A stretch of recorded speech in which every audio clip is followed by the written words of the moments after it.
Chapter 25. Joseph. Just outside Havana Harbor, 1939. 17 days from home. A strong hand grabbed Joseph by the arm and swung him around. It was a sailor, one of the ship's firemen, and Joseph knew right away he was in trouble. The firemen were big brutes who were supposed to be on board to put out fires. But lately they'd been walking the decks, harassing the Jewish passengers. They'd been making trouble ever since the Cubans had told them they couldn't leave the ship. For 3 days the St. Louis had sat at anchor kilometers from shore. For 3 days, while port officials came and went, the Cuban police, who guarded the ladder off the ship, told the passengers they couldn't leave today. Mañana, they said. Mañana. Tomorrow. Tomorrow. 2 days ago, a smaller English passenger liner had arrived and anchored nearby. Joseph guessed it was one of the other 2 ships they'd been racing to Cuba.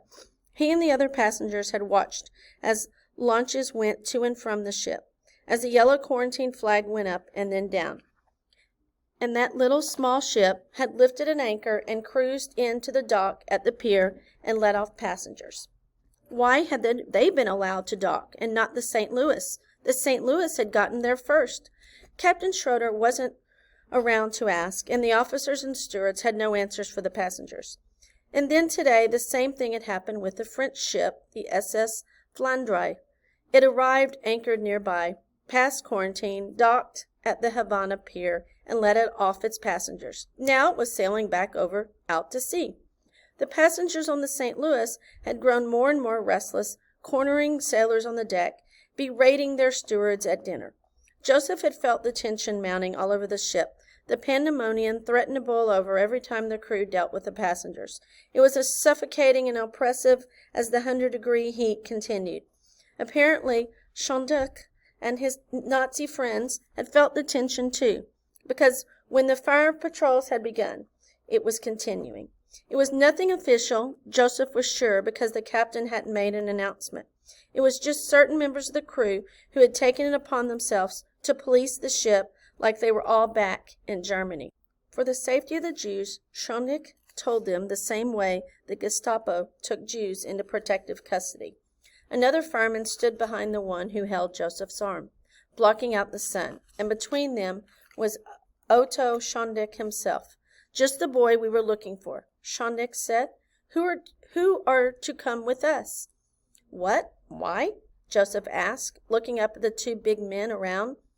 Joseph felt guilty, and he was immediately mad at himself for it. Why would he feel guilty? He hadn't done anything wrong.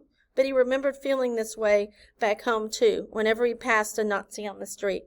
In Germany, just being Jewish was a crime, and here it was, apparently. Your parents' cabin must be searched, Schonduck said. You have a key. Joseph nodded, even though he didn't want to. These men were adults, and they were Nazis. One he'd been taught to respect. The other he'd learned to fear. The big fireman still had Joseph's arm and pulled him towards the elevator. Joseph couldn't believe he let himself be caught. He'd warned his little sister Ruthie to avoid the firemen who loved to intimidate the children on board, and she'd managed to stay out of their way.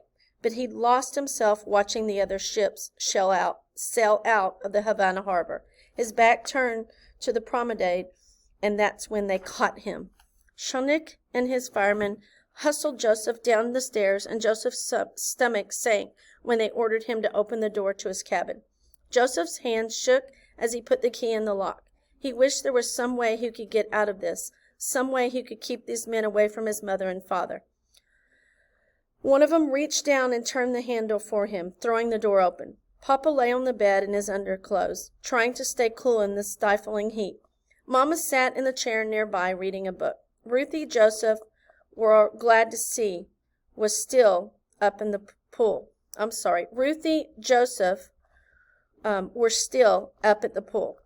When she saw the men, Rachel Landau stood on the bed. Joseph's father propped himself up, a look of panic on his face. What's going on here? Mama asked. Joseph? They made me bring them here, Joseph said, his eyes wide, trying to warn them of danger.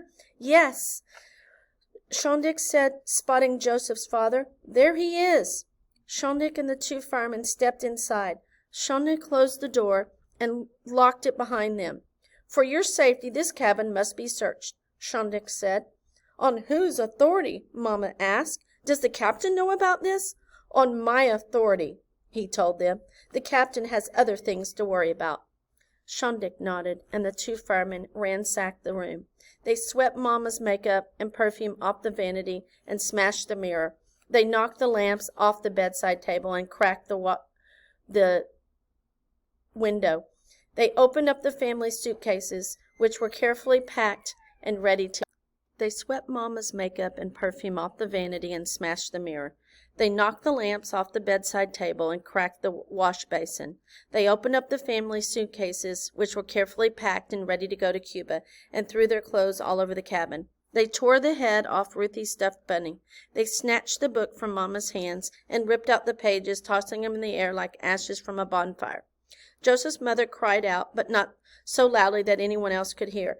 Papa wrapped himself in a ball and threw his hands over his head, whimpering. Joseph huddled against the door, angry at his helplessness, but scared that if he fought back, he only would be punished more.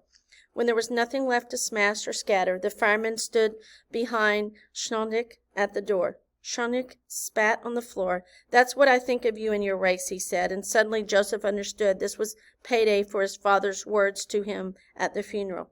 Shondik snorted at the cowering man on the bed. "It's time you had your head shaved again," he told Joseph's father.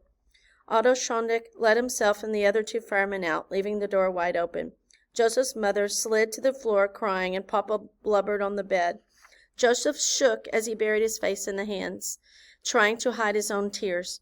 He wanted nothing more than to run to his mother's arms, but she felt a million miles away from him. So did his father. They were three lonely islands separated by an ocean of misery. All the things those men did had broken them. The Landu family was the one thing Joseph wasn't sure they could put back together. "You said if I was quiet, if I stood very still, they wouldn't come for me," Papa said. It took Joseph a moment to realize his father was talking to him. Joseph's breath caught. His father was talking about the medical inspection, when Joseph had scared his father to get him to straighten up. Papa looked at him, his eyes red from crying. "You said they wouldn't come for me. You said they wouldn't send me back. You promised, and they came for me anyway." Joseph felt like his father had slapped him, even though Papa hadn't touched him. Joseph reeled. He backed into his mother's little makeup table, and one of the bottles Shondik hadn't smashed rolled off and shattered on the floor beside him. Joseph didn't even jump. He had lied to his father, betrayed him, made him think he was back at the awful place, terrified him all over again. But that wasn't the worst thing he had done. Joseph had made his father a promise he couldn't keep.